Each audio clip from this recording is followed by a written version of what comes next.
अरे भाई, शादी का कार्ड आया, देख तो इसमें क्या लिखा है।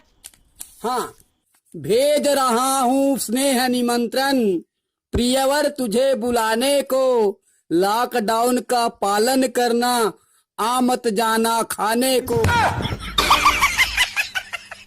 मोदी जी बाराती में 50 आदमी के जाय के अनुमति देलखिन है।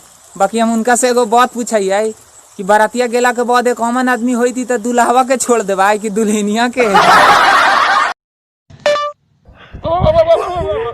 ये किस जानवर की आवाज है भाई साहब, बताइए।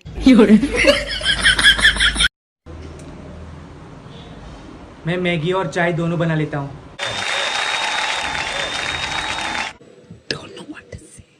रुला दिया आपने यार। एक आदमी में इतना टैलेंट कैसे होता है? अरे तू यहाँ आ गेलो? का करी, भात और भतार बिना मने ना लागेला। हेलो। हाँ बोला। अरे फोन की थी। हाँ। हाँ तो फोन उठाते ही काट क्यों दी? अरे कुछ पैसा के काम रहा। फिर से काट दे।